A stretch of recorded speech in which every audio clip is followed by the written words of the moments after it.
হরে কৃষ্ণ মাম্মাম, তুমি এখন কোথায় যাচ্ছ? হরে কৃষ্ণ মা, এখন আমি সিধা মায়াপুর চন্দ্রদেব মন্দিরে যাচ্ছি। এখন আমরা যাচ্ছি মন্দিরে ভগবান দর্শন করতে। মন্দিরের মধ্যেই এই যে দোকান আছে, শাড়ি, গোপী ড্রেস।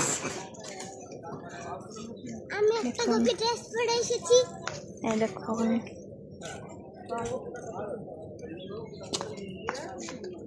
সুদেবী গোপী ড্রেস পরে এসেছে। আজকে টিউশন আছে আমার।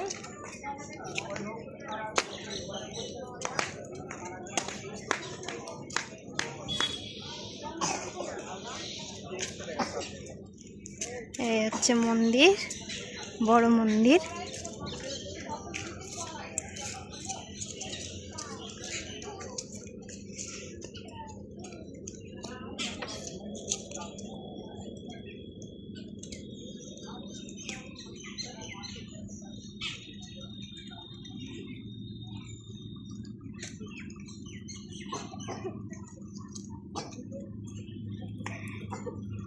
এ হচ্ছে পার্ক গদা ভবনের।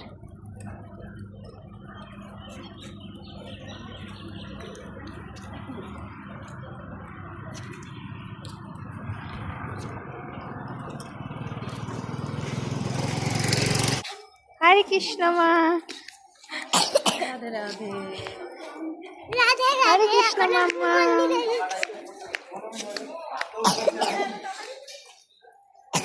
তো এখন মন্দির অনেকটাই ফাঁকা আছে।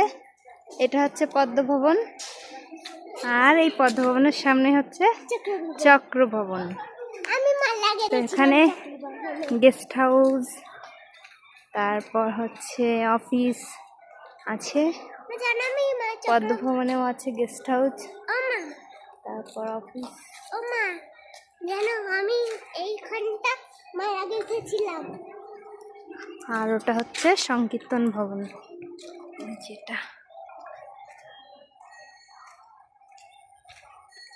তো মন্দিরের মধ্যে ফোন এখন অ্যালাউ নেই, তবুও যদি আমি পারি তো আপনাদের ভগবানকে দর্শন করাবো। হরে কৃষ্ণ, হরি বল। চলে এসেছি আমরা মন্দিরে। দেখুন, পঞ্চতত্ত্ব ভগবানকে দর্শন করুন। পঞ্চতত্ত্ব ভগবানের প্রণাম মন্ত্র। এই যে পঞ্চতত্ত্ব ভগবান দর্শন করুন। তারপর নৃসিংহদেব রাধা মাধব দর্শন করাচ্ছি। ভগবান দর্শন করুন। এই যে রাধা মাধব ভগবান দর্শন করুন। হরে কৃষ্ণ, হরি বল। তো আর